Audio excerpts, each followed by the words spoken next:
Bienvenue à cette séance ordinaire du Conseil municipal de la municipalité de L'Anse-Saint-Jean en ce 2 mai 2022. Donc, bienvenue aussi aux gens à la maison. Je demanderai à ce moment-ci une proposition pour l'ouverture de la séance, proposée par M. Yvan Côté, appuyé de M. Michel Boudreau. Au point 2, lecture et adoption de l'ordre du jour. M. Desbiens, je vous passe la parole. Merci.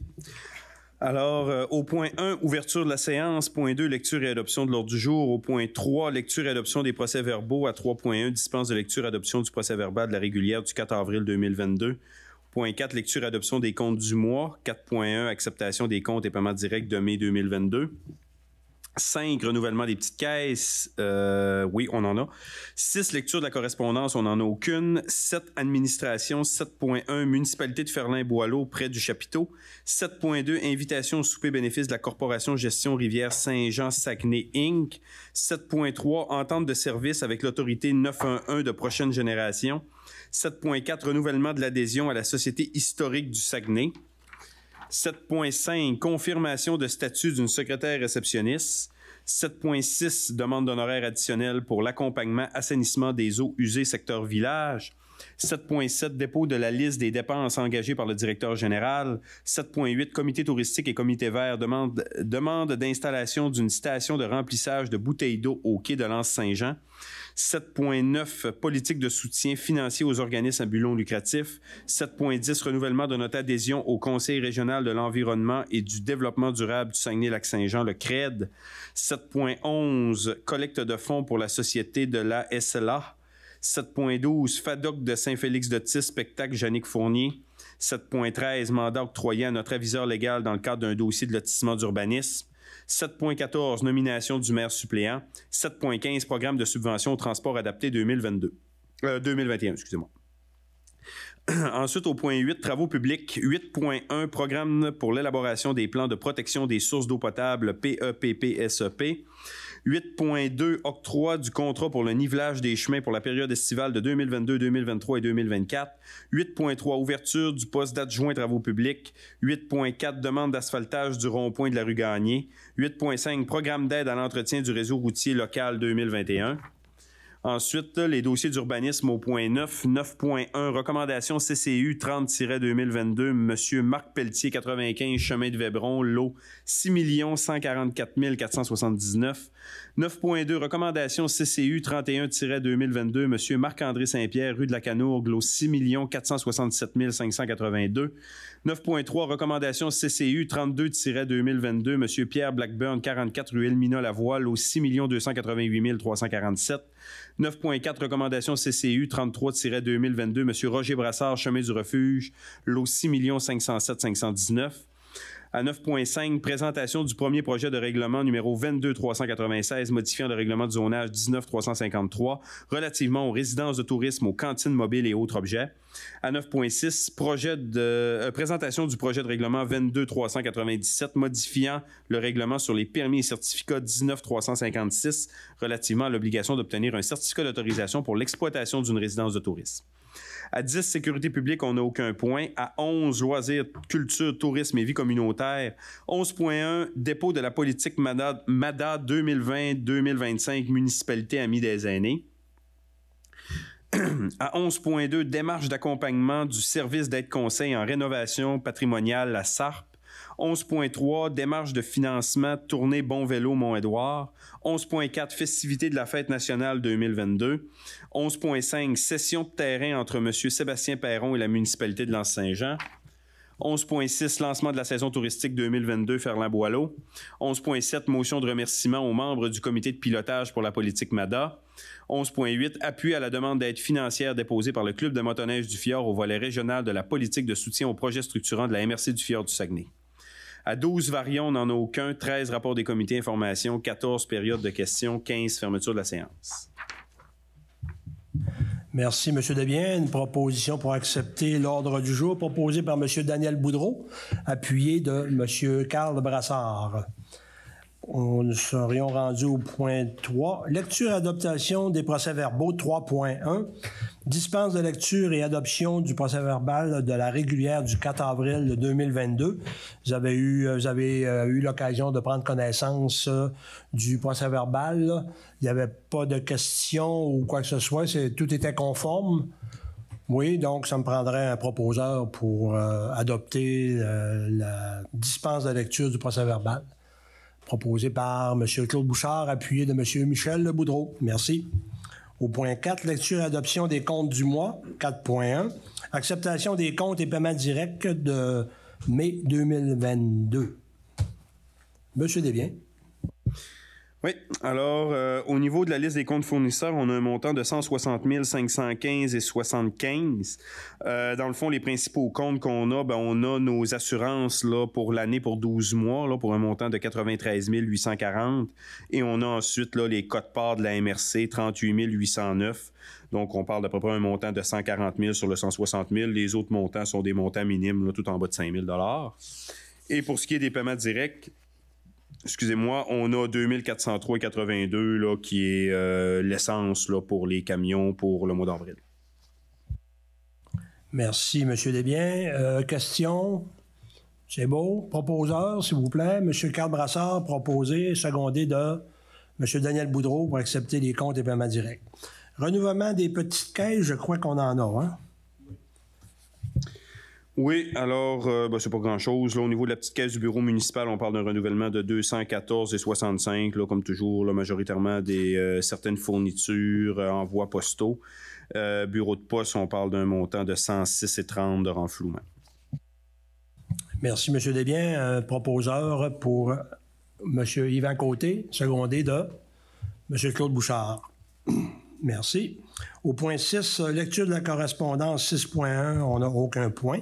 Au point 7, administration 7.1, municipalité de Ferland-et-Boileau, près du chapiteau. Donc, depuis plusieurs années, Ferland-et-Boileau organise une activité qui s'appelle le Boréa Fest. Donc, 2022, qui aura lieu du 15 au 17 juillet prochain. Donc, ça nous fait plaisir de prêter le chapiteau. Naturellement, on demande quand même une contribution là, pour payer les frais de main-d'œuvre et le transport du personnel aussi. Et naturellement, on demande une assurance responsabilité à cet effet-là. Donc, ça me prendrait une proposition pour accepter le prêt du chapiteau pour le Boréa Fest 2022. Proposé par M. Claude Bouchard, appuyé de M. Carl Brassard. Merci. 7.2, invitation au souper bénéfice de la Corporation Gestion Rivière-Saint-Jean-Saguenay Incorporée.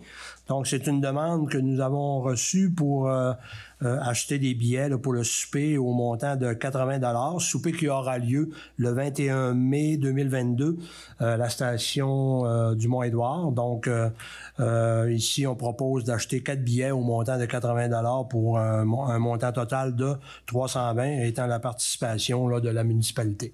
Donc, ça me prendrait un proposeur proposé par M. Daniel Boudreau, appuyé de M. Michel Boudreau.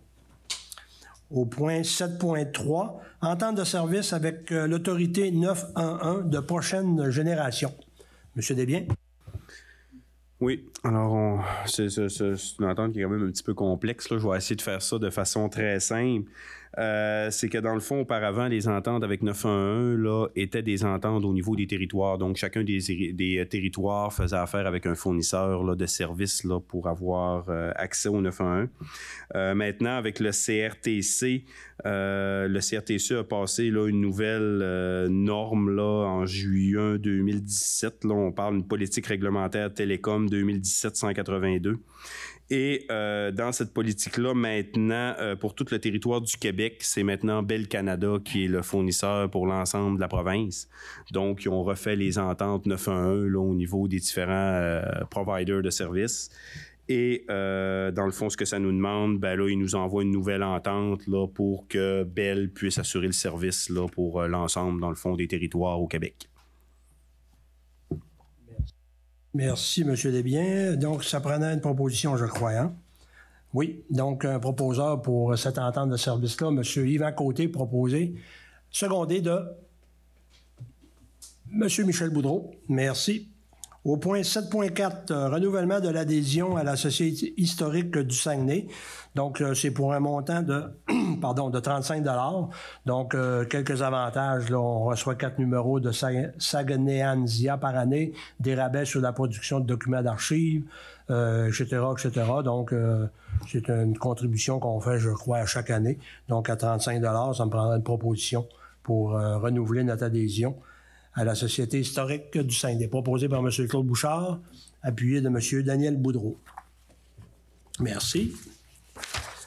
7.5, confirmation de statut d'une secrétaire réceptionniste. Donc, on sait qu'on a engagé une secrétaire réceptionniste depuis maintenant 1 an, je crois, puis c'était temporaire, donc on veut confirmer le statut. Donc, Mme Boudreau, vous demandez de nous faire part de la résolution, proposition de confirmation de statut. Oui, je n'étais pas prête. Parce que là, il faut vous dire qu'on a un problème de son aussi également là, sur Facebook. Là. C'est pour ça que là... Ah, on me dit qu'on a un problème de son sur Facebook. Oui, fait que là, j'essayais de répondre aux commentaires. Là. 2 secondes. Je suis tout prête. Alors, je vais vous lire Je vais vous lire la résolution. Considérant le besoin en secrétariat au poste actuel de réception, considérant que Mme Charlotte Hamel étant déjà affectée à ce poste à titre de secrétaire réceptionniste en la résolution 094-2021, il est proposé et appuyé de confirmer le statut de temps régulier et temps plein de Mme Charlotte Hamel au poste de secrétaire réceptionniste. Merci, Mme Boudreau. Donc, ça me prendrait une proposition pour accepter la confirmation d'un statut proposé par M. Carl Brassard, appuyé de M. Claude Bouchard. Merci. 7.6, demande d'honoraires additionnels pour l'accompagnement dans le dossier d'assainissement des eaux usées dans le secteur village. M. Desbiens, s'il vous plaît. Oui, donc pour expliquer un peu c'est quoi cette demande d'honoraires-là, à l'origine, quand la municipalité est allée en appel d'offres pour l'assainissement des eaux village en 2017, donc il y avait différentes activités là, avec différents budgets là, qui avaient été donnés par SNC-Lavalin là, qui ont remporté là, la mise. Et il y avait un budget qui avait été prévu pour faire l'accompagnement parce que lors des travaux, ça peut arriver par exemple qu'il y a une problématique entre les plans de vie et la réalité lorsqu'on creuse. Donc des fois, ça demande au concepteur de faire des ajustements là, au niveau des plans de vie. Et au niveau de l'offre initiale, c'était un taux de l'heure qui avait été mis là, au niveau de la soumission, ce qui est normal. Cependant, nous, en termes de gestion, on aime beaucoup là, demander aux fournisseurs de quand même nous donner un estimé des heures qu'ils s'attendent à ce que ça prenne et à venir nous confirmer un montant.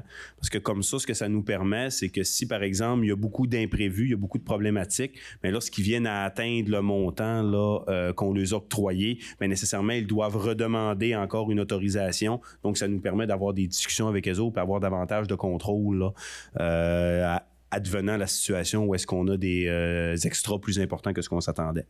Donc, au niveau de l'activité dont on est en train de se parler, donc on parlerait, là, on avait prévu un montant d'à peu près 100 $ de l'heure. Donc, ils ont fait un estimé au niveau du nombre d'heures que ça prendrait. On parlerait d'un montant de 16 100 pour assurer l'accompagnement là, au niveau des plans de vie. Et si jamais ils viennent à dépasser en termes d'heures le montant de 16 100, bien à ce moment-là, ils doivent revenir nous voir pour justement leur approuver un montant additionnel. Merci, M. Desbiens. Un proposeur. M. Yvan Côté propose, appuyé de M. Daniel Boudreau. Merci. 7.7, dépôt de la liste des dépenses engagées par le directeur général. Donc, c'est un dépôt là pour... on sait que notre directeur général, là, pour les contrats de moins de 25 000, peut procéder, mais il doit rendre des comptes au conseil municipal. Donc, c'est le groupe GEOS pour un montant de 7 300 $ plus taxes dans le dossier d'assainissement des eaux là, dans le secteur Mont-Édouard. Donc, c'est par rapport à une étude géotechnique. Montant qu'on avait déjà proposé, mais qu'on avait oublié de mentionner. Là. Est-ce que je peux expliquer? Oui, vas-y. Dans le fond, ce montant-là, c'est qu'on sait qu'avec le projet là, d'assainissement des eaux au niveau du Mont-Édouard, on doit quand même faire quelques études là, pour s'assurer là, de la viabilité. Et il y a des études géotechniques là, qui doivent être faites là, sur le terrain là, qu'on voudrait mettre l'usine pour s'assurer que le terrain peut la recevoir. Et dans le fond, on avait le Croissant là, qui actuellement faisait des études géotechniques pour regarder est-ce qu'ils peuvent faire le développement sur les terrains qu'ils convoitent. Et dans le fond, eux faisaient déjà venir des gens en géotechnique pour ce secteur-là. Ça fait en sorte que si on avait procéder nous-mêmes à appeler des géotechniciens. Ça nous aurait coûté entre 20 et 25 000 à peu près. Cependant, si on fait faire nos études géotechniques en même temps que le promoteur, ça nous coûte à peu près 7 300 au lieu de entre 20 et 27 000. Donc, on a quand même une économie de coût intéressante. Là, on coupe la facture en 3. Donc, c'est la raison pour laquelle là, on a accepté le donner de contrat parce qu'on avait quand même un time frame là, pour donner le OK. Puis vu l'économie de coût quand même très intéressante, là, comme je dis, là, on divise par 3 la facture. Donc, ça a été autorisé au niveau de la direction générale. Merci, M. Desbiens. Effectivement, il y a des moments qu'il faut procéder pour certains dossiers. Donc, c'est pour ça qu'on procède de cette manière-là. Donc, ça me prendrait une proposition pour accepter le dépôt de la liste des dépenses engagées par le directeur général, proposé par M. Michel Boudreau, appuyé de M. Daniel Boudreau. 7.8. Comité touristique et comité vert demande l'installation d'une station de remplissage de bouteilles d'eau au quai de l'Anse-Saint-Jean. Donc, nous avons reçu une demande là, de ces organisations-là, considérant que la vente de bouteilles d'eau dans certains commerces près du quai, entre autres Café du Quai, Fjord en kayak, les navettes maritimes ne vendent plus de bouteilles d'eau. Donc, les gens, de plus en plus, transportent leurs bouteilles d'eau. Donc, on nous demande d'installer une station de remplissage de bouteilles d'eau au quai. Donc, on va transférer la demande aux travaux publics afin qu'ils fassent des recherches pour trouver la bonne station là, qui va répondre aux besoins. Donc, ça me prendrait une proposition à ce moment-ci pour transférer le dossier aux travaux publics pour procéder. Proposé par M. Daniel Boudreau, appuyé de M. Claude Bouchard. Merci. 7.9, politique de soutien financier aux organismes à but non lucratif. Donc, ce mois-ci, nous avons reçu 2 demandes qui nous proviennent en fait du Cercle des fermières pour le fonctionnement et la Centre communautaire de la petite école là, pour l'aménagement de la cour extérieure qui va se faire là, pendant l'été, je crois au mois de juin. Donc, sur recommandation, nous, on propose d'accorder un montant de 2 000 $ au Cercle des fermières et un 2 500 $ pour l'aménagement de la cour extérieure à la petite école. Donc, ça me prendrait une proposition pour accepter, donner ces soutiens financiers-là à ces organismes-là. Proposé par M. Michel Boudreau, appuyé de M. Daniel Boudreau. 7.10, renouvellement de notre adhésion au Conseil régional de l'environnement et du développement durable du Saguenay-Lac-Saint-Jean, donc le CRED, C-R-E-D-D. Donc, à chaque année ou à chaque 2 ans, on nous demande de renouveler notre adhésion. Donc, on va y aller pour un montant de 130 $ pour 2 ans au lieu de 75 $ par année, donc une économie de 20 $. Donc, ça me paraît de proposition pour renouveler l'adhésion. Proposé par M. Carl Brassard, appuyé de M. Michel Boudreau. Merci.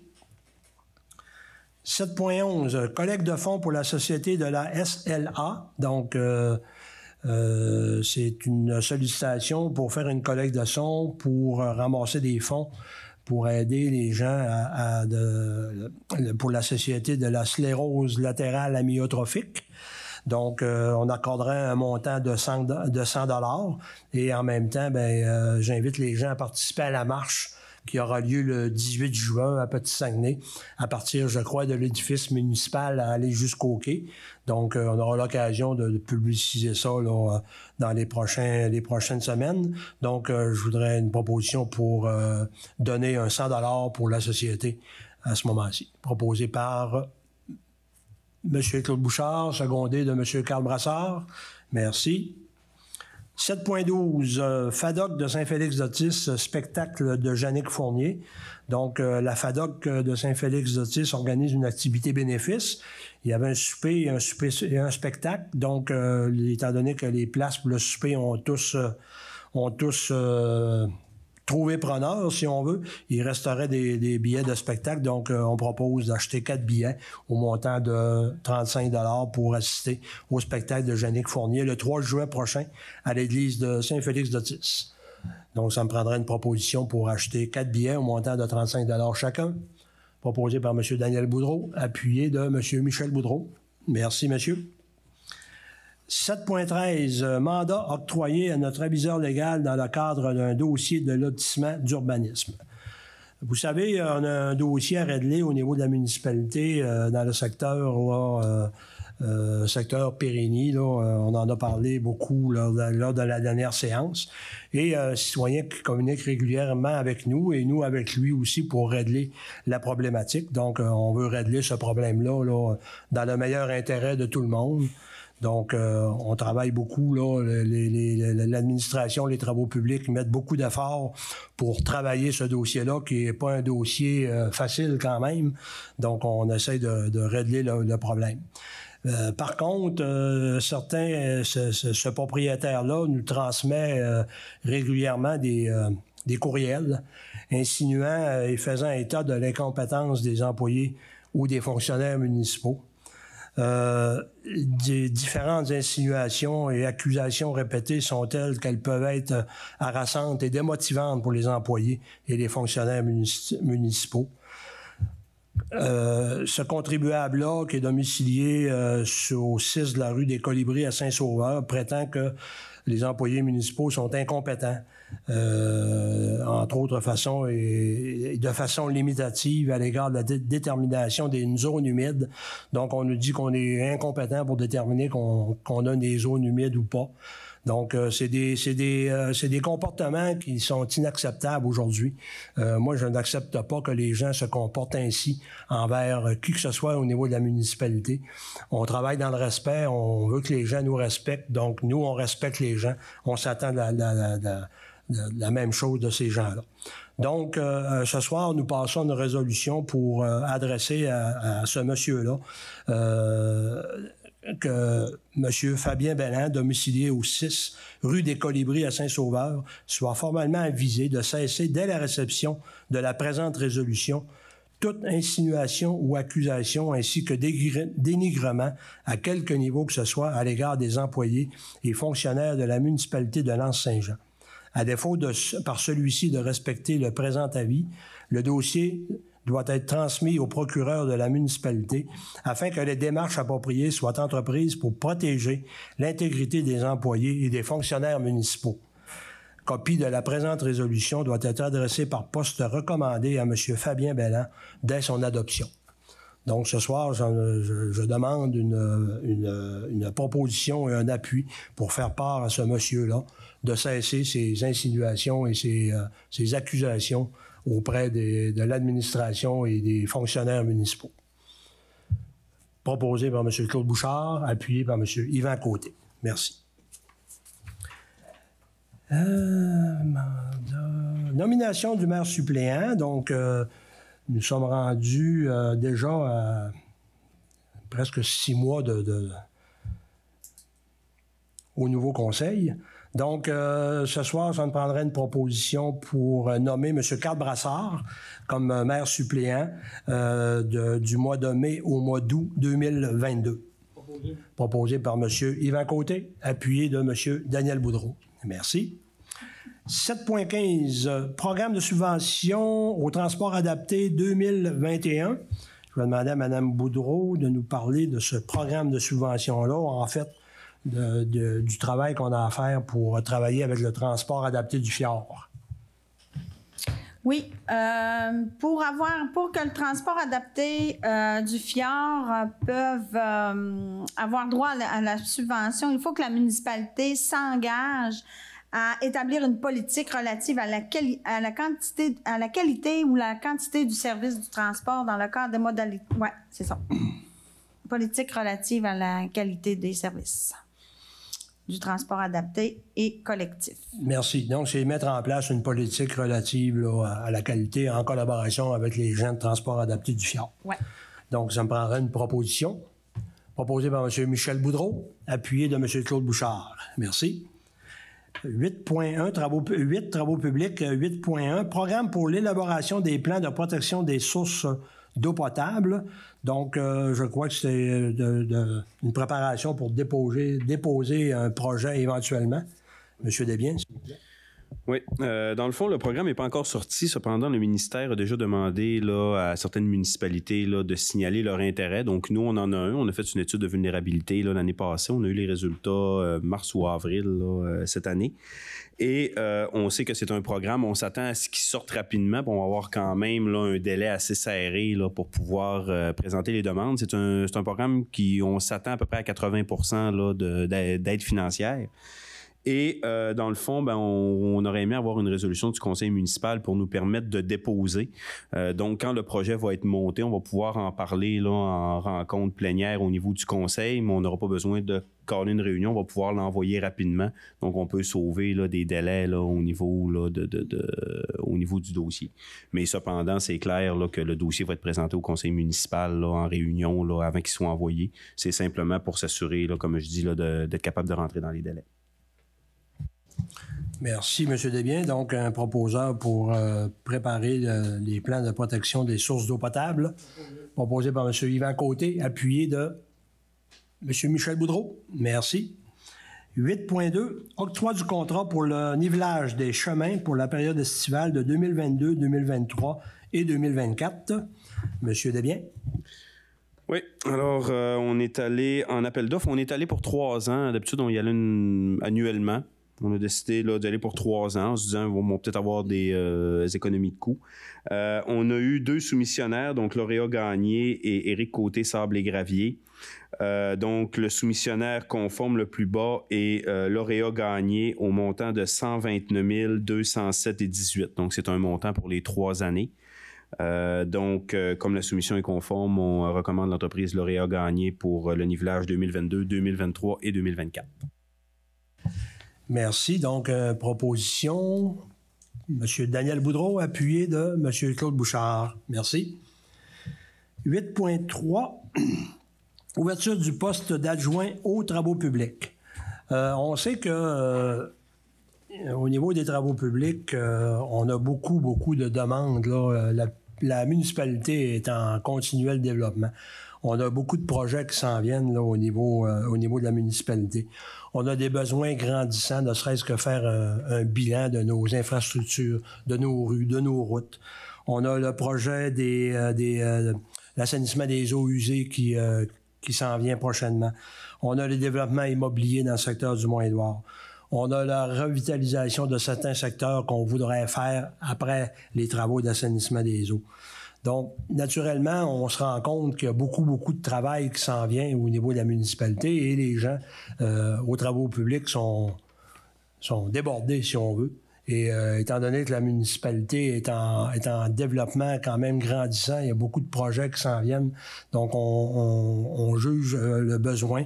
D'ailleurs, c'est une recommandation du Comité des travaux publics d'embaucher une ressource pour supporter les travaux publics dans tous les projets qui vont s'en venir prochainement et les projets futurs, naturellement, aussi. Donc, en ce moment, là, quand on parle aux gens des travaux publics, même ceux qui étaient là avant, les gens ont l'impression de manquer de soupe, de courir, d'éteindre des feux, etc., etc. Donc, à un moment donné, il faut essayer de rattraper la parade, puis être en avant de la parade et toujours en arrière. Et non toujours en arrière de la parade. Donc, on veut se donner une chance aussi là, par rapport à tous les projets qui s'en viennent. Donc, on proposerait ce soir d'ouvrir un poste d'adjoint aux travaux publics. Monsieur Desbiens. Juste peut-être ajouter un petit commentaire, c'est que moi, ça va faire, au mois de juillet, ça va faire 4 ans là, que je t'en pousse comme directeur général. Ce qu'on constate là au niveau du département des travaux publics, c'est que c'est un département qui est très réactif. Puis d'avoir un département réactif, donc on réagit à ce qui se passe actuellement. On a de la difficulté à trouver le temps pour prévenir les choses. Et à un moment donné, ça prend certaines ressources pour être capable de devenir proactif, donc de voir les choses arriver, de les planifier. Puis on sait que globalement, ça coûte beaucoup moins cher de prévenir que de guérir. Puis actuellement, on guérit beaucoup. Dans la municipalité, là, il y a certains déficits là, au niveau des infrastructures. Mais c'est un déficit qui vient justement que, bon, il y a une problématique au niveau de la main-d'œuvre, il y a une problématique de temps disponibles là, auprès là, de l'ensemble des employés. Puis comme M. le maire le disait, maintenant, on s'en va dans un projet là, d'au-dessus de 20 millions là, pour l'assainissement des eaux usées village qui va durer 2 ans. On parle de 3 développements domiciliaires au Mont-Édouard, d'une usine de traitement des eaux qui va prendre forme là. On a le désir au niveau, là, ça a été nommé par le conseil municipal, là, de faire un diagnostic de nos rues, de nos bâtisses. On aimerait ça poser de la nouvelle asphalte au niveau de la municipalité. Donc, c'est beaucoup de désirs qui sont émis là, au niveau politique et ça nous prend là, justement des paires de bras parce qu'on pourra pas arriver à combler ce besoin-là avec une équipe qui est réactive. Donc, on a besoin de s'amener en proactif, on a besoin de se projeter dans le temps, d'être capable de se planifier, d'évaluer les besoins pour ensuite être capable de dire, OK, cette année, avec les sommes disponibles, on fait ça, puis d'avoir le temps d'organiser ces projets-là, de les suivre, de bien les surveiller, puis de s'assurer qu'ils vont tenir. Parce que c'est quelque chose de monter un projet, mais c'est aussi important d'être là pendant qu'il est en train d'être fait, de s'assurer qu'il est bien fait, que l'entrepreneur a fait un travail de qualité pour éviter de faire des travaux, puis des fois, on se retrouve après 2 ans, ben voyons donc, on vient de refaire l'asphalte, puis là, les ponceaux ont recommencé à lever, on recommence à avoir des bosses. Là, ça serait quasiment recommencé. Donc, c'est pour éviter ces situations-là. Puis on pense justement là, que ça va aider là, à l'ensemble du fonctionnement de la municipalité là, d'avoir une paire de bras supplémentaires. Merci, M. Desbiens. Donc, ça me prendrait un proposeur et un secondeur pour procéder à l'embauche proposée par M. Carl Brassard, appuyé par M. Michel Boudreau. Merci. Nous sommes rendus au point 8.4, demande d'asphaltage du rond-point de la rue Gagné. Donc, nous avons reçu une demande de M. Yves Damour pour compléter l'asphaltage du rond-point de la rue Gagné. Naturellement, étant donné la période de l'année, cette portion n'est pas prévue au budget 2022, donc on devra reporter l'asphaltage de ce secteur de la municipalité, naturellement en voyant tous les besoins qu'on aura là, pour la prochaine année. Mais malheureusement, on ne pourra pas compléter ce secteur-là pour cette année. Donc, ça me prendrait une proposition, s'il vous plaît, pour reporter l'analyse de cette demande-là, proposée par M. Yvan Côté, appuyé de M. Claude Bouchard, merci.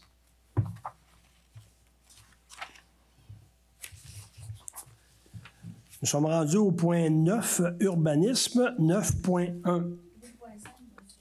Ah, je n'ai sauté un? Ben oui. Je vais aller trop vite, c'est pour ça. Programme d'aide à l'entretien du réseau routier local 2021. Monsieur Desbiens. Oui, alors, chaque année, on reçoit une subvention là, du ministère des Transports d'un montant de 76 094 pour 2021.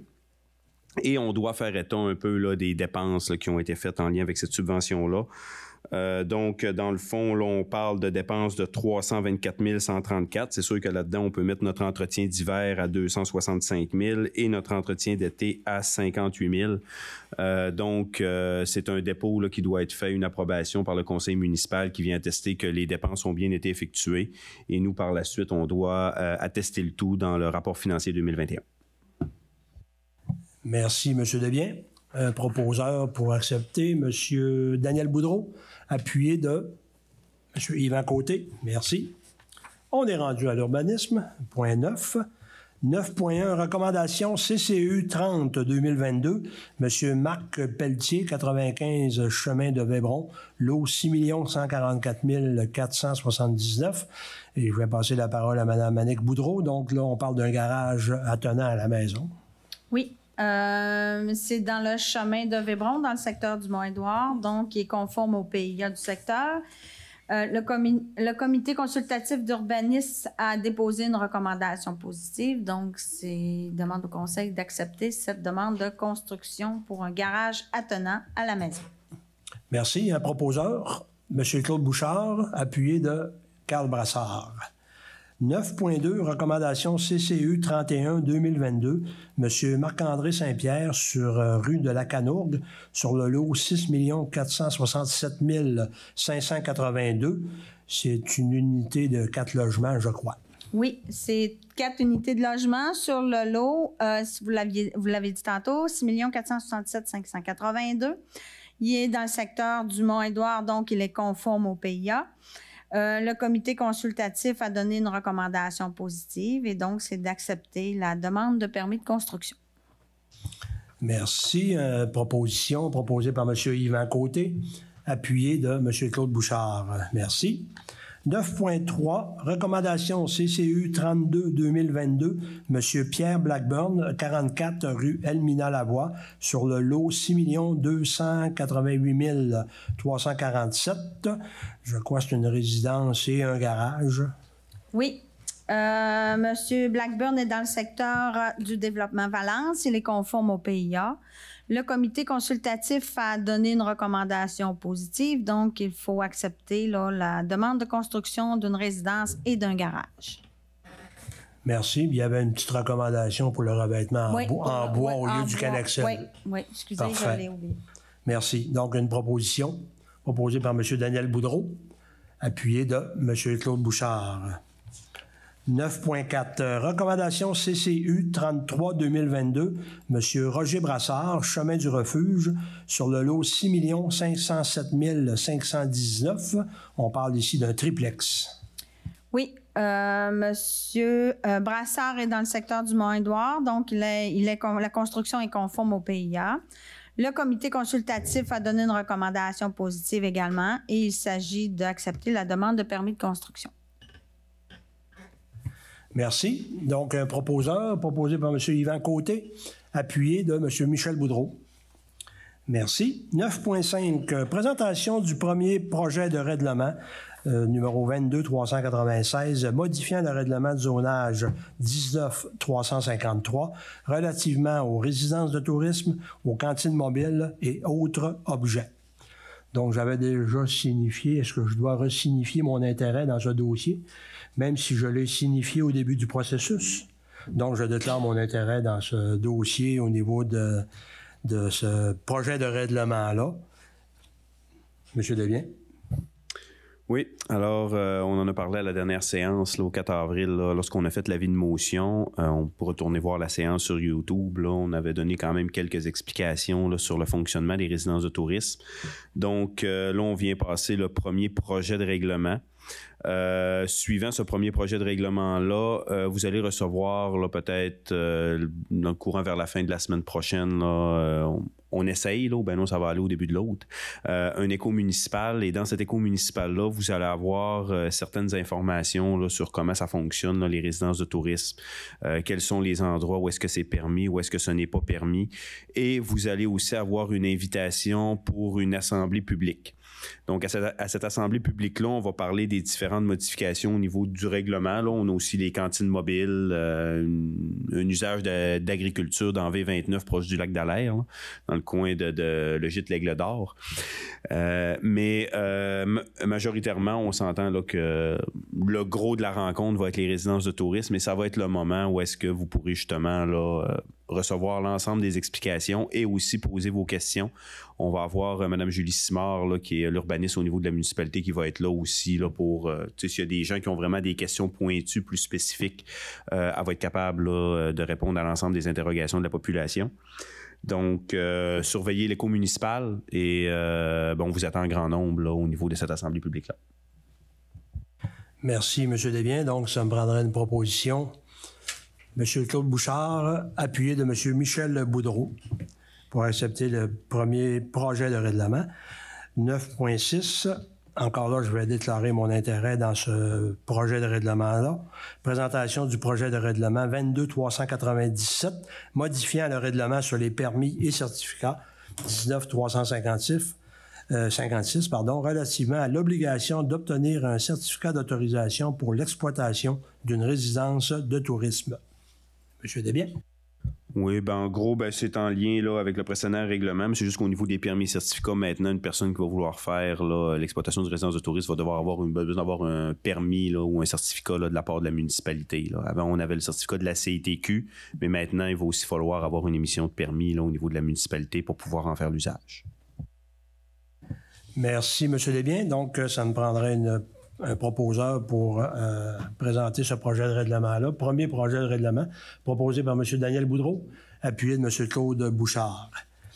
Sécurité publique, 10.1, nous n'avons aucun point en sécurité publique. Point 11, loisirs, culture, tourisme et vie communautaire, 11.1, dépôt de la politique MADA 2020-2025, municipalité Amis des aînés. Je demanderai peut-être à M. Daniel Boudreau de nous parler de ce point-là au niveau de la politique MADA. Oui, il s'agit de la politique MADA, le dépôt du travail qui a été fait par des bénévoles, puis l'investissement des membres du comité de pilotage. Ça a eu lieu en 2019. C'est le dépôt c'est de 2020 à 2025. On sait qu'on est rendu en 2022, mais on le dépose présentement. Ça ne veut pas dire qu'il n'y a rien qui a été fait entre 2019 et 2022. Il y a beaucoup d'actions qui ont déjà été entreprises. C'est le fait de le déposer officiellement à la municipalité.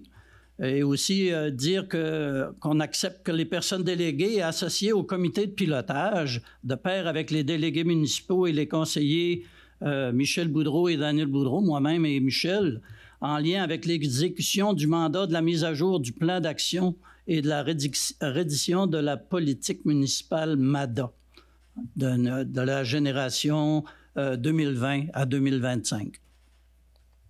Ah oui, j'ai oublié de dire qu'on sait qu'on le dépose présentement, mais il va y avoir une assemblée publique pour les résidents. Vers la fin du mois d'août, on devrait organiser cette assemblée publique-là. Merci, M. Boudreau. Effectivement, avec la pandémie, naturellement, il y a beaucoup de choses qui ont été mises sur la glace en attendant.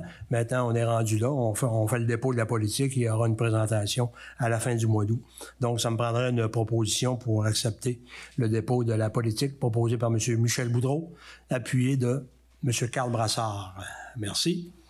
11.2, démarche d'accompagnement du service d'aide-conseil en rénovation patrimoniale, donc la SAP. Donc, naturellement, c'est pour mettre en place... on travaille déjà avec la SAP là, pour tout ce qui est question du patrimoine bâti au niveau d'orienter les citoyens ou la municipalité là, dans l'utilisation de certains matériaux dans le secteur patrimonial. Donc, c'est ça de compléter une démarche d'accompagnement pour un plan d'action. Quand on voudra revitaliser certains secteurs, on aura l'opportunité d'avoir de l'aide et des conseils de cet organisme-là. Donc, ça me prendrait une proposition pour accepter cette démarche d'accompagnement de la SAP, proposée par M. Yvan Côté, appuyé de M. Michel Boudreau. Merci. 11.3, démarche de financement, tournée Bon Vélo, Mont-Édouard. Donc, démarche de financement, nous avons reçu une demande là, pour une activité qui aurait lieu à l'été. C'est une activité qui se déroule dans plusieurs municipalités. Et donc, ça a été accepté au niveau de la Société de développement. Et ici à la municipalité, on fait une demande pour faire une demande à la MRC du Fjord dans la politique de soutien aux projets structurants pour améliorer les milieux de vie. Une demande d'aide financière à hauteur de 6 000 Malheureusement, on ne pourra appuyer cette demande-là, étant donné qu'on considère que c'est peut-être trop, comment je pourrais dire, trop tôt pour présenter un événement de cette envergure-là. Je crois que nos infrastructures sont pas tout à fait prêtes à ce niveau-là. Donc, nous, on met un bémol là, sur notre appui pour ce financement-là à hauteur de 6 000 Ça ne veut pas dire que l'activité n'aura pas lieu, mais nous, la municipalité, on n'investira pas cette année dans ce projet-là. Donc, ça me prendrait une proposition pour refuser ce financement-là, proposé par M. Claude Bouchard, appuyé par M. Carl Brassard. 11.4, festivités de la fête nationale 2022. Donc, je vais demander à M. Boudreau, Daniel, de nous parler de la fête nationale. Oui, la fête nationale aura lieu le 24. L'endroit, ça va être le terrain en face du terrain de camping. C'est organisé par le centre communautaire. Les activités vont se dérouler de 16h jusqu'à 22h30. C'est des activités de toutes sortes, des activités familiales. Il va y avoir un genre de pique-nique familial. Puis, suite à une demande de beaucoup de gens, au lieu d'avoir les petits feux d'artifice qui durent 10 minutes, cette année, on va avoir un vrai feu de la Saint-Jean, si les pompiers le permettent, bien entendu. Les coûts pour cette petite activité-là, ça devrait... c'est planifié pour 7 575. Par contre, normalement, le gouvernement provincial octroie environ 4 000 $, mais on ne peut pas le confirmer parce que les montants vont nous arriver un peu plus tard. Donc, la demande qui est adressée à la municipalité est un montant de 4 000 $ pour cette année. Donc, je pense que c'est une belle activité là, qui a été mise sur la glace, pour ne pas employer un jeu de mots, pour éteindre le feu.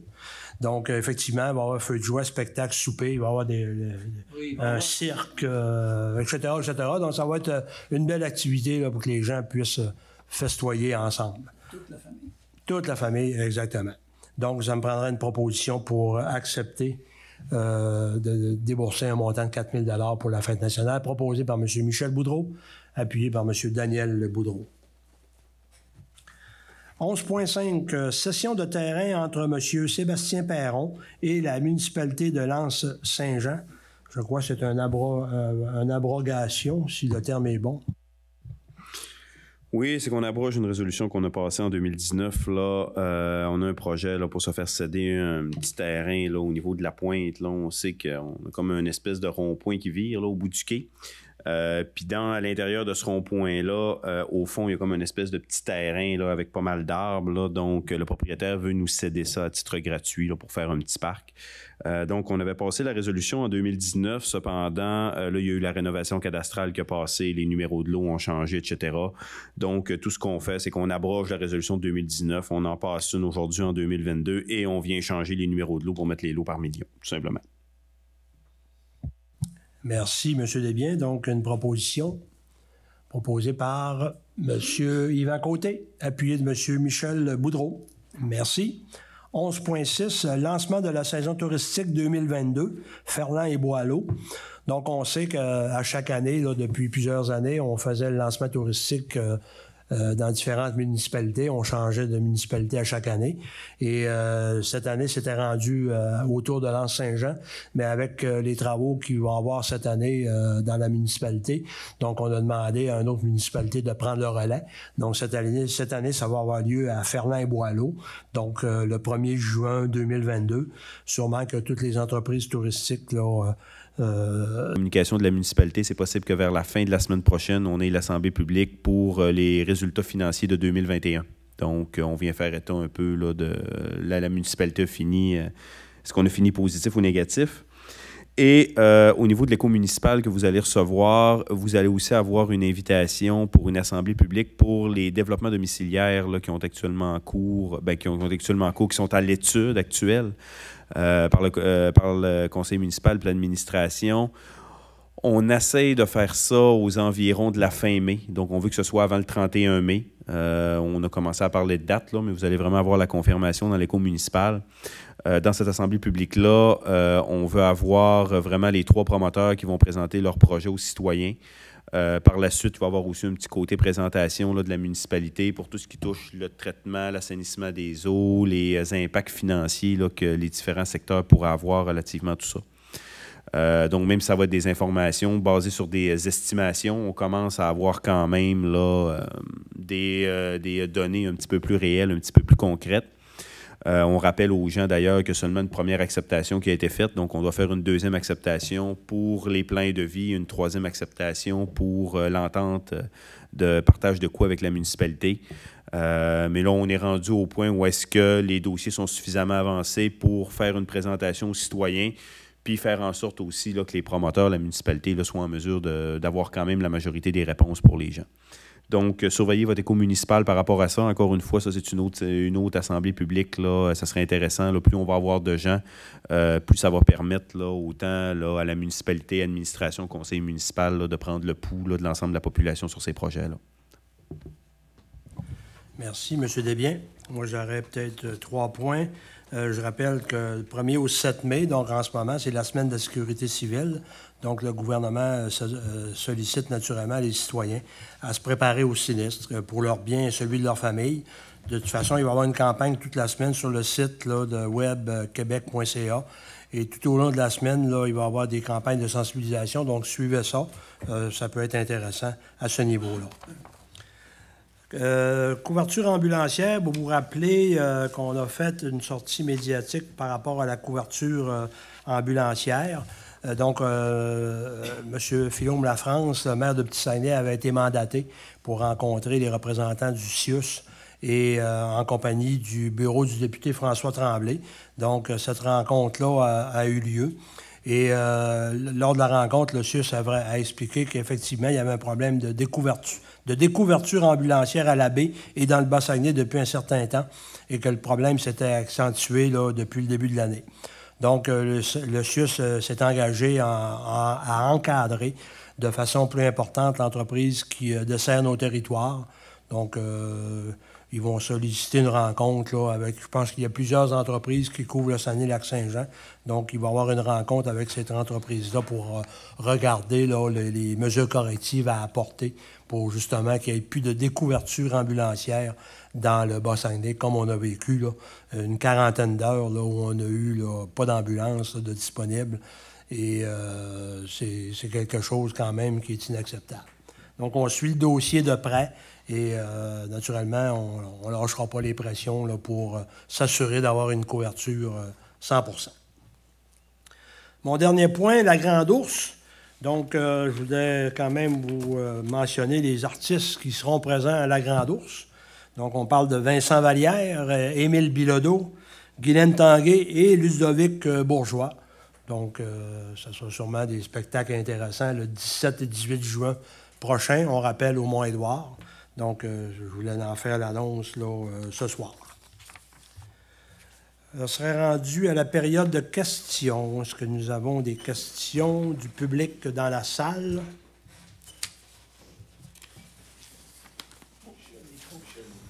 Oui, le micro, s'assurer que...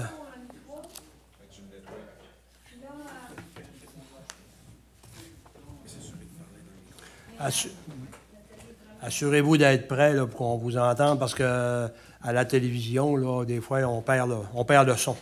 Bonsoir, Louis Tremblay. Moi, je voudrais revenir sur 8.2, le contrat de nivelage. Est-ce que c'est possible? À quelle fréquence qu'ils vont passer? Je vais demander à M. Desbiens, il a plus les détails que moi. Je ne les ai pas au complet, mais j'en ai un petit peu. Dans le fond, on a un calendrier là, de nivelage là, qui a été présenté là, à l'entrepreneur. Dans le fond, on parle minimalement aux 2 semaines dans les artères principales. Aux semaines dans les artères principales et aux 2 semaines dans les artères secondaires. Donc, quand on parle d'artères principales, on parle de Saint-Thomas-Périgny. Et au niveau des artères secondaires, là, on est davantage, là, bon, un petit peu, là, le village alpin, là, etc. Et on a quand même aussi demandé un taux, là, si on a besoin, par exemple, de faire d'autres interventions plus fréquentes. Donc, on a demandé un taux à l'heure, là, admettons qu'il y a des grandes pluies, puis qu'on doit faire une intervention précise dans un lieu. Là, on a quand même un taux pour pouvoir faire les travaux. Merci. Est-ce que je peux poser une autre question? Oui, absolument. Juste pour préciser, effectivement, on a fait des gros changements dans ces contrats-là parce que les contrats qu'on avait précédemment, il était à revoir là, pour s'assurer d'un service là, adéquat. Donc, il y a un travail qui a été fait vraiment par les travaux publics pour justement avoir des contrats là, avec des ententes là, bien définies. Ma deuxième question, c'est pour la cession du terrain de M. Sébastien Perron. Je crois que quand ils ont fait le budget, là, il y avait un montant de 45 ou 48 000 $ pour faire un petit parc. Est-ce que ça va se faire cette année? Oui, effectivement, on avait un budget. Est-ce que ça va se faire cette année? Je ne pourrais pas vous dire où on est rendu là, dans ce projet-là. Là. Non, c'est un dossier. On a eu quelques retards, là, je vous dirais, là, au niveau du notariat. Là. On sait que les notaires ont été loadés avec la COVID. Là. Les gens sont garochés pour faire le testament. Il y a eu beaucoup d'achats de maisons, etc. Nous autres, on espère pouvoir le réaliser cette année. D'ailleurs, on a un petit mandat avec Eureco là, qui ont travaillé aussi là, pour faire un plan d'aménagement là, à cet effet-là. Les sommes sont déjà réservées. On a notre fonds de parc et terrain de jeu. On sait où est-ce qu'on prend nos sommes pour faire l'aménagement. On essaye. On essaye. Je vous dirais que nous, on met la volonté par rapport à ça, mais après ça, on a d'autres intervenants qui, des fois, eux, ont d'autres défis ou ont d'autres contraintes, là, mais on espère pouvoir le mettre en place. C'est sûr que ça n'arrivera pas au début de l'été, mais peut-être là, vers la fin, vers le début de l'automne, peut-être qu'on va être en mesure de faire l'aménagement. Merci, j'ai été bien répondu. Merci, M. Tremblay. M. Tremblay, hein? Pouvez-vous redire où est-ce qu'il va être, ce petit parc-là? Quand vous allez envers le quai, vous passez en avant de l'auberge de la Fiordelaise. Okay. Quand vous revenez là, dans le creux, là, il y a comme un muret là, quand on revient par la rue du quai. Donc, la partie de terrain, la maison M. Girard, là. Donc, à partir de la maison M. Girard, aller au bout de la rue, là, il y a comme un muret, là. Ça va être dans cet endroit-là. Ah, OK. Oui. Okay. Merci. Alors, Tadoussac a passé aux nouvelles il y a à peu près une semaine ou 10 jours parce que depuis quelques années, il ne s'était pas occupé d'aider les employeurs qui ont de la misère à trouver de la place pour leurs employés saisonniers. Et là, à Tadoussac, il y a eu plein de maisons qui ont été achetées par des employeurs pour leurs employés. Et ça fait qu'il y a de moins en moins de maisons là-bas de disponibles pour des petites familles qui veulent s'installer. Ils ont ici une grande abondance de résidences secondaires. Vous me voyez venir. Ça m'a posé des questions pour ici. Est-ce que vous les rencontrez, les employeurs, avant la saison pour vérifier s'ils ont des problèmes pour placer leurs employés saisonniers? Parce que j'ai eu connaissance dans les dernières années que c'est un problème aigu de loger leurs saisonniers. Est-ce qu'il y a des assouplissements de fait pour les aider? Qu'est-ce que vous faites de ce côté-là? Non, on ne rencontre pas les employeurs là, parce que ça relève quand même de l'entreprise privée. Là. Puis, en tout cas, moi depuis que je suis à la mairie, non. Est-ce que M. le maire précédent les a rencontrés? Je ne penserais pas. Et puis, c'est sûr qu'on n'est pas seul à vivre cette problématique-là. Là, quand on regarde, là, il y a beaucoup d'entreprises qui vont acheter justement des maisons pour loger leurs employés. Nous, on n'a pas eu de demande par rapport à ça non plus. Puis je crois que ce n'est pas nécessairement dans nos compétences parce qu'on se trouve à être dans l'entreprise privée. Donc, oui, il y a des pas des crédits, là, mais il y a peut-être des choses qu'on peut faire, mais je ne peux pas vous dire là, aujourd'hui s'il y a des choses qu'on peut faire par rapport à ça. Parce que c'est là, on rentre dans le domaine d'entreprise privée. Puis... Non, c'est une problématique d'une municipalité à Tadoussac là, que maintenant, ils rencontrent les employeurs. Maintenant, ils ont des projets de construire des choses temporaires pour les saisonniers parce qu'ils ont de moins en moins, même presque plus, de maisons pour les jeunes couples qui veulent s'installer. Et ici, à Lens, ça se bouscule au portillon pour construire au Mont-Édouard, mais au village, des unités pour les gens résidents permanents. Ça m'inquiète aussi. Est-ce qu'on est rendu qu'on a plus de résidences secondaires que de résidences occupées par des gens permanents? Parce que si on veut garder un village vivant, c'est pas le Airbnb qui va nous faire ça, c'est pas les résidences secondaires. Et on doit laisser ou réglementer pour qu'on ait des maisons puis des logis disponibles pour ceux qui veulent s'installer. Puis on ne doit pas attendre que la problématique va devenir aiguë. Là. On est déjà pas mal dedans, selon moi. Parce que selon moi, on a peut-être plus de résidences secondaires que de permanents. Avez-vous ces chiffres-là? On n'a pas ces chiffres-là. Par contre, vous avez vu ce soir qu'on a passé un projet de règlement pour justement arrêter l'hémorragie. Donc, dans le secteur village, en particulier dans le périmètre urbain, il ne sera plus possible de faire de l'hébergement touristique en résidence de tourisme. Tout ce qui va être permis, c'est au niveau des résidences principales. Donc, résidence principale, ça veut dire que les gens demeurent là. C'est les gens qui demeurent à cette résidence-là qui vont faire vivre les bureaux de médecins, les pharmacies, le CLSC, etc., les dentistes. Donc, ce n'est pas les touristes qui font vivre ces services-là. Donc, c'est la raison pour laquelle on est en train de mettre en place la réglementation pour justement arrêter l'hémorragie de maisons qui sont vendues pour faire de l'hébergement touristique. D'autant plus que ça fait augmenter le prix des maisons parce qu'aujourd'hui, les gens sont prêts à payer 50, 75, 100 000 de plus pour acquérir une maison pour faire de la location touristique. Donc, nous, on est en train de mettre en place ces projets de règlement-là pour justement arrêter l'hémorragie. Et dans le projet que vous allez parler des assemblées publiques, puis bravo pour les assemblées publiques, là, ça va être vraiment intéressant. Est-ce que dans le projet dans lequel est impliqué Pierre Lavoie, est-ce que vous avez prévu de demander ou d'exiger qu'une partie de ces logis-là soit gardée pour des travailleurs du Mont-Édouard ou pour des travailleurs de Lens et à un prix abordable? Non, ça ne fait pas partie des discussions qu'on a eues là, pour ces promoteurs immobiliers-là, parce qu'il y en a 3 promoteurs, il n'y en a pas juste un. Là. Oui, mais... Oui, mais c'est une équipe, je pense que c'est le même projet. Pierre Lavoie et 2 autres, c'est pour ce projet-là, non? Bien, il y a le projet du Croissant, Pierre Lavoie et son équipe. Il y a le projet de Rouvray, il y a le projet de Valence. Donc, il y a 3 projets, il y a 3 promoteurs dans le dossier. Là. Et c'est tout au Mont-Édouard, ça? Tout dans le secteur du Mont-Édouard. Valence, le stationnement et Rouvray. Et ça va sans doute être toute la résidence secondaire. Il va y avoir une partie de résidence secondaire, effectivement. C'est un secteur qui est permis, c'est un secteur de villégiature dans notre réglementation qu'on est en train de mettre en place. C'est un secteur où ça va être permis de faire parce que c'est un secteur qui est propice à la villégiature. Et toujours dans le même sujet, une autre question. Au niveau des droits acquis, j'ai posé une question au dernier conseil et vous avez dit que ceux qui font déjà du Airbnb, ils ont un droit acquis là-dessus. Alors, la réglementation va s'appliquer pour les nouveaux qui demanderaient.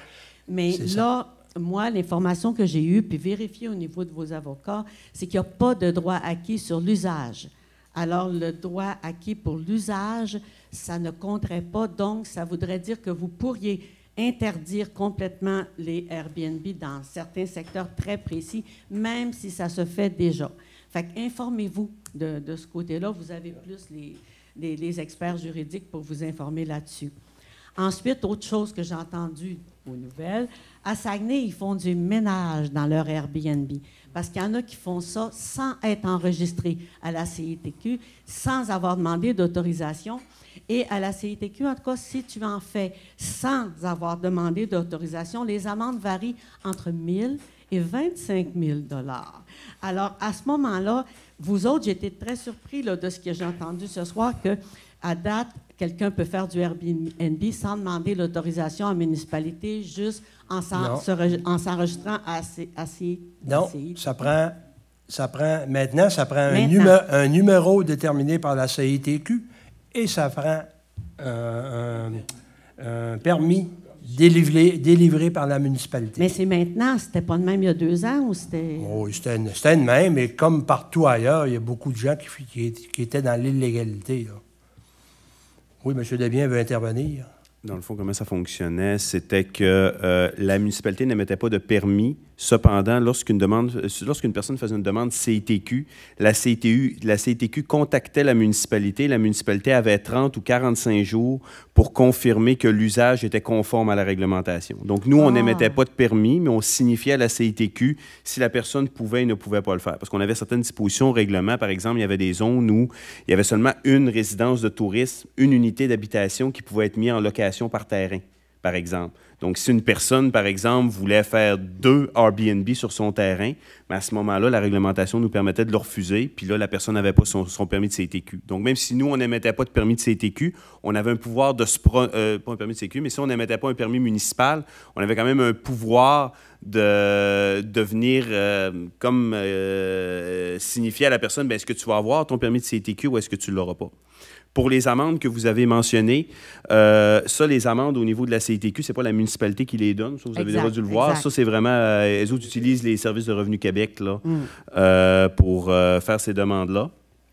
Puis, dans le fond, comme M. Perron le disait un peu, l'approche actuellement au niveau de la municipalité, c'est de dire, ben, c'est sûr que les Airbnb, c'est pour faire vivre un petit peu là, le tourisme. Donc, le questionnement, c'est de dire, ben, où est-ce qu'on les veut? Donc, est-ce qu'il y a des... Parce que le but, c'est pas de dire on les veut plus, c'est de dire où est-ce qu'on les veut, puis où est-ce qu'on veut qu'ils se développent, puis où sont les endroits où on ne les veut pas. C'est un peu là, ce qui a été travaillé là, auprès des différents comités d'urbanisme au niveau du conseil. Et une des premières actions qui a été mise en place, c'était vraiment, comme M. Perron disait, d'arrêter l'hémorragie.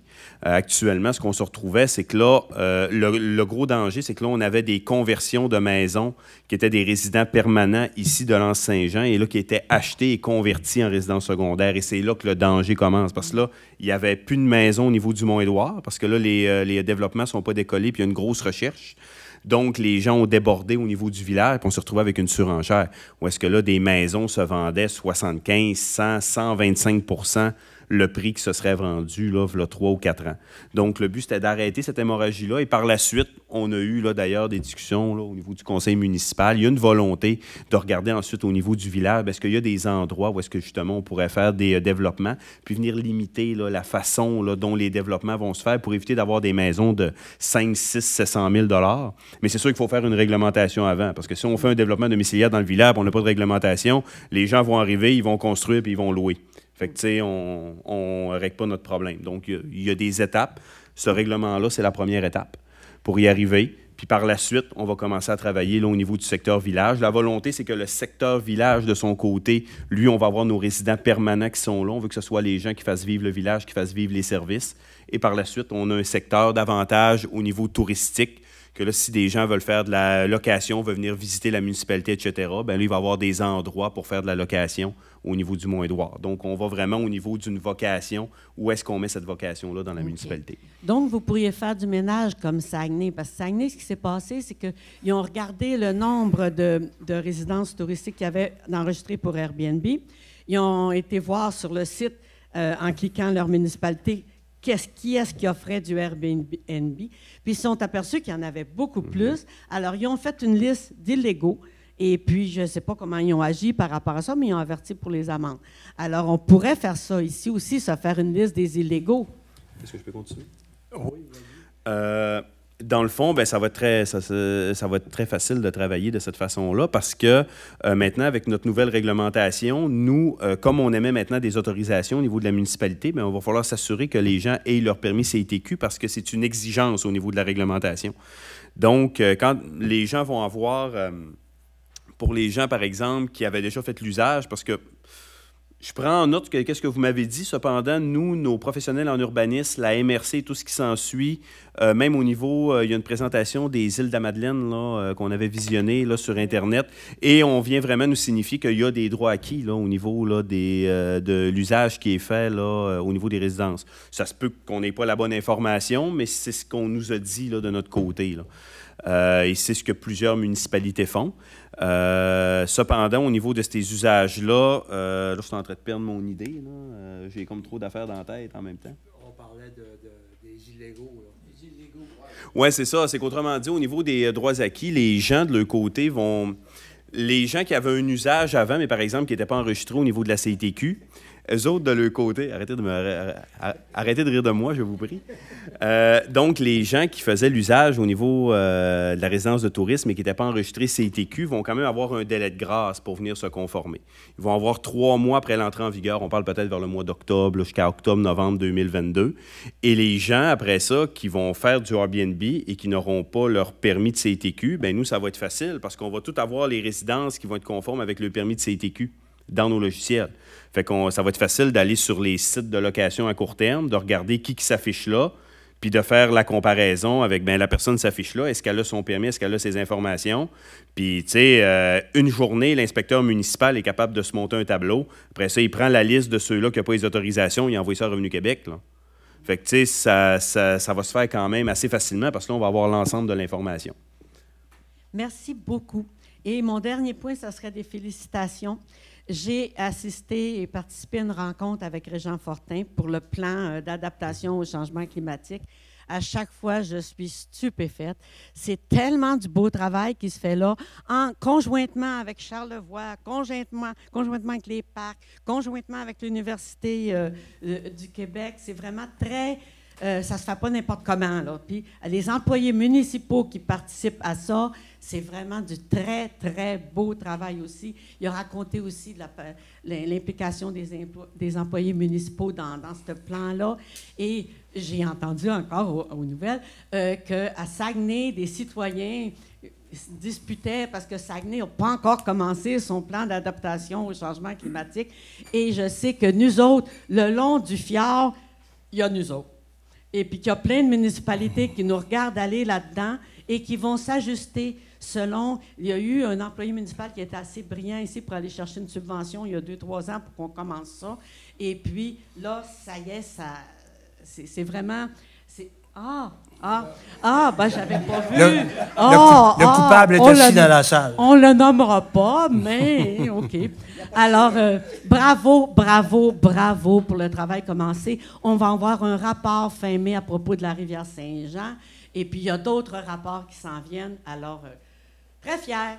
Bravo. Merci, Madame Bienvenue. Très apprécié. On va transmettre l'information à M. Fortin. On va lui suggérer fortement de regarder la séance du Conseil de ce soir. Est-ce qu'on a des questions sur Facebook? Oui, j'en ai une, M. Jonathan Brabant.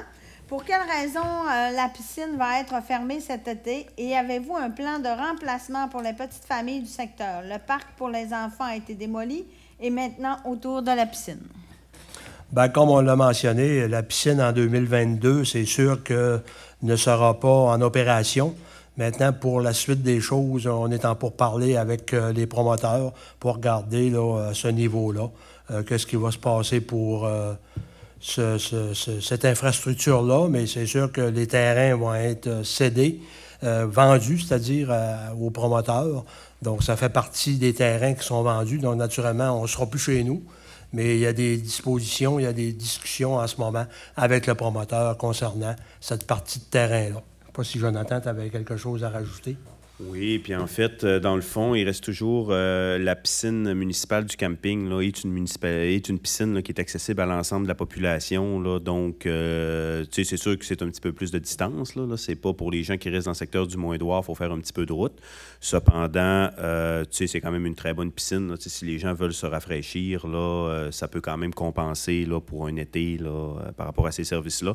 Puis en même temps, bien, la piscine du camping, c'est souvent elle qui est en priorité au niveau des sauveteurs. Donc, on s'entend qu'elle est plus souvent ouverte que celle du Mont-Édouard, où est-ce que on sait là, que dans les dernières années, là, le service de sauveteur, c'était quand même difficile. Là. La moitié du temps, il moulait, puis l'autre moitié du temps, il n'y avait pas de sauveteur. Là. D'autant plus qu'il y a une pénurie aussi au niveau des sauveteurs. Beaucoup de municipalités font des pieds et des mains pour avoir des sauveteurs. Il y a même des piscines qui ferment, qui ne sont pas ouvertes toute la semaine. Donc, c'est vraiment une problématique. Là. Donc, comme le mentionnait M. Desbiens, on invite les gens à descendre au village pour venir se baigner au camping et découvrir le fjord en même temps. D'autres questions? Non. Merci beaucoup. Donc, je demanderai une proposition pour la fermeture de la séance, proposée par M. Yvan Côté, appuyé de M. Michel Boudreau. Donc, merci à tous. Oui? Juste un propos. C'est d'accord. Donc, j'invite les gens à la prochaine séance, le 6 juin, si je me rappelle bien. Et entre-temps, bien, surveillez les informations par rapport aux assemblées publiques qui vont avoir lieu. Merci. Bonne fin de soirée.